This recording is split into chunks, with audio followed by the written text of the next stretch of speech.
Magandang araw ladies and gents, kumusta na mga tol?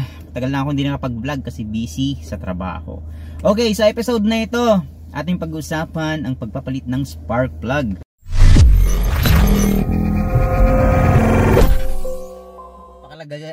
Napaka-important guys ng pagpapalit ng spark plug kasi pagka hindi ito ginawa, magkukos ito ng engine misfires, rough idling, increased fuel consumption, ang mahal pa naman ng gasolina ngayon, damage to the catalytic converter, at higit sa lahat, damage sa makina. Okay, kung paano magpalit ng spark plug, ito ang ginawa ko. Siyempre, kailangan na muna nating malaman kung ano yung ating mga gagamitin, mga materials, at mga parts natin gagamitin. Okay? First and foremost, kailangan natin ng tinatawag na anti-seize. Okay? Yung anti-seize na cream, yan pong ginagamit natin para hindi mag-lock up yung mga spark plug doon sa threads ng block. Ang tawag dyan ay anti-seize. Okay? Pangalawa, syempre kailangan natin ang mga spark plugs natin. Nandyan sa screen ang model ng spark plug na aking ginamit. Well, medyo conservative ako ng konti. Ang ginagamit ko lang na spark plug guys ay yung nakalista lang sa manual ng kotse. Dalawa lang naman yon, di ba? NGK at saka Denso. So, this time, Denso naman ang aking ginamit kasi pinalitan ko NGK. Ang susunod na kailangan natin ay ang spark plug wrench. Ito ay special na spark plug wrench na ginagamit para tanggalin yung spark plug dun sa block at ganoon din ibalik yung spark plug doon po sa block. Ang spark plug wrench na ating gagamitin ay 16mm na magnetic. Maganda yung magnetic feature niya para pagka tinanggal natin yung spark plug doon sa block, mahuhugot natin yung spark plug. Okay? Alright. What else? Kailangan din natin ng number 10 na wrenches. It can be an open wrench, a closed wrench, or kahit ano pa, ratchet type of wrench. At syempre, yung mga combination of tools para matanggal natin ng mga tornilyo na nag-hold sa ating mga ignition coils at saka sa power rail niya, guys. Okay, so, ano pang ginagawa natin? Tara, simulan na natin. Alright, so first and foremost, sinanda ko muna ang mga materials na aking ginamit at ang una natin ginawa. Syempre, number 1, tanggalin yung cover ng engine. Yung kanyang beauty cover, kailangan tanggalin yan. Usually, may dalawang bolt lang po dyan, 10mm bolt na nag-hold sa beauty cover. Pero sa akin kasi ginawa kong 4, no? Kasi yung dalawa doon sa may bandang likod ng engine, yun guys ay plastic lang na plastic clips lang po yung nakalagay doon. Pero nilagyan ko ng 10mm bolts para mas matibay, di ba? Okay, ang next na gagawin natin kapag natanggal na yung beauty cover is that i-unplug natin yung mga wire na nakakabit doon sa individual ignition coils. Okay? So, isa-isa nating tanggalin. Dandahan lang baka mabali ninyo ko. Dandahan lang sa pagtanggal niyan guys, baka mabali ninyo yung clip sa sobrang luma na at saka mainit kasi dyan sa engine Nagkukos po yan ng brittleness ng mga connectors, no? So, dandahan lang sa pagtanggal ng mga connectors. Okay, so para matanggal yan, may pipisilin ka na lock niya and then hugutin mo siya palabas.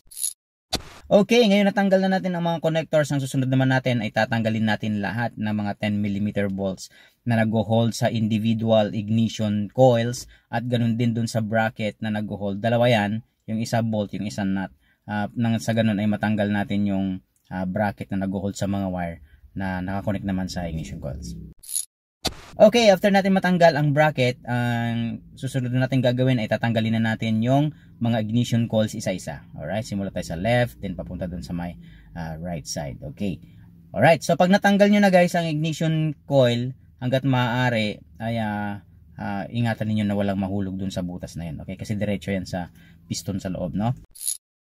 Alright, so pag natanggal na natin ang ignition coil, ang gagawin natin, kukunin na natin ang ating ratchet at ating spark plug wrench at nang ganon ay matanggal natin ang individual spark plugs. So, unahin natin yung nasa left.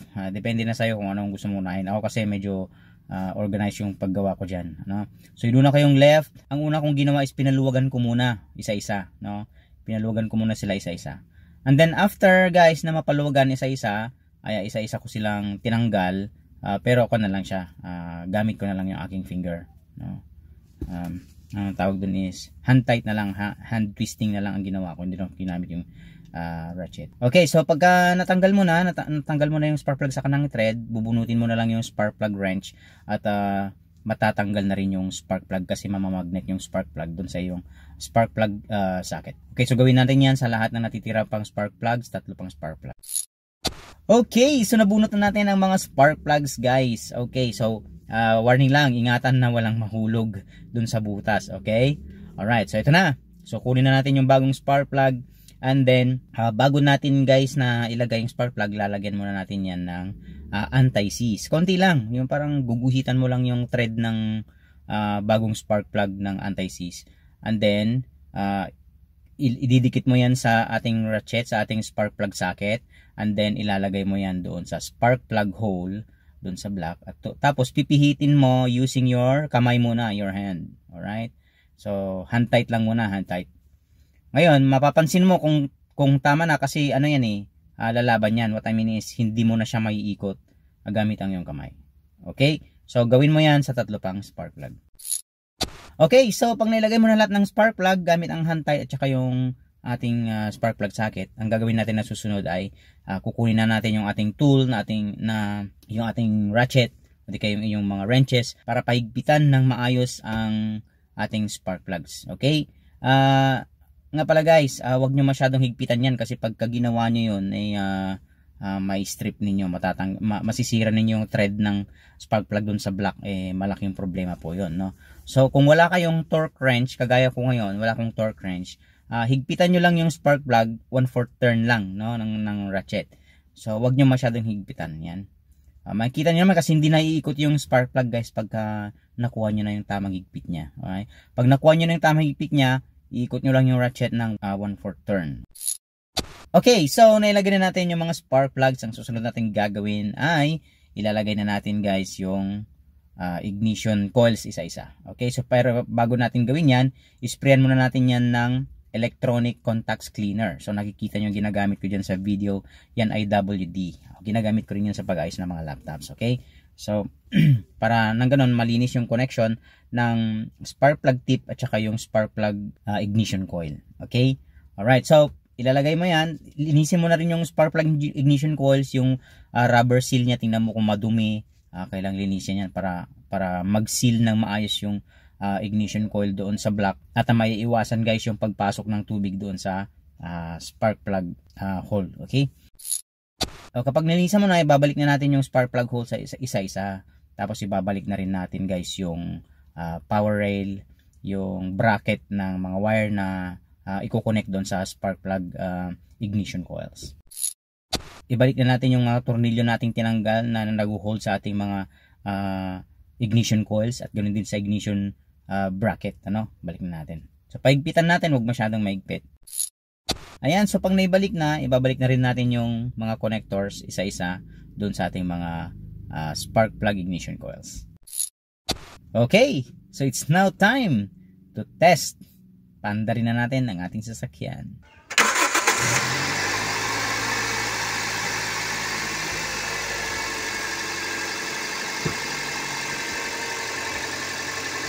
Ayan, di ba? Tahimik yung ating makina. Very nice.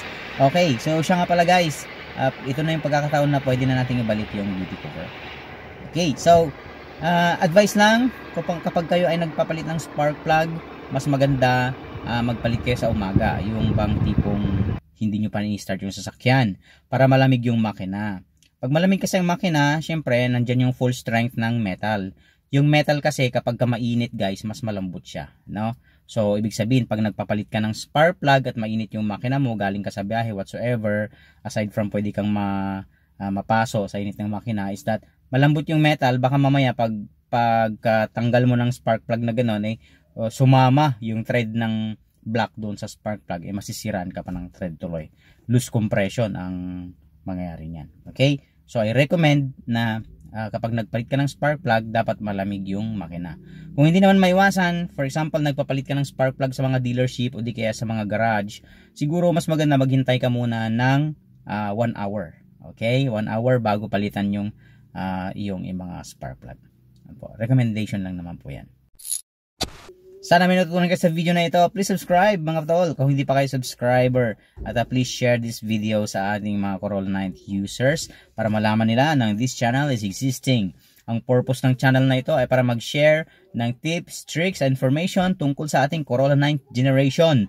Yung Corolla Altis natin na year 2001 hanggang 2008, early 2008. Okay? Sa channel din na ito, nagsishare din ako ng mga links ng parts kung saan pwede kayong bumili ng mga parts para hindi na kayo maghanap. I'm vlogging. But let's not be noisy. Let's not. It's hot here. It's hot. It's hot here. Turn on the aircon. Oh, say subscribe. Subscribe. One more. Subscribe. Subscribe. Oh, thank you, ladies and gentlemen. See you soon sa next video. Pag hindi na naman ako busy. See you soon. Watch my videos. Bye. Watch Jenna's videos too. Peace. G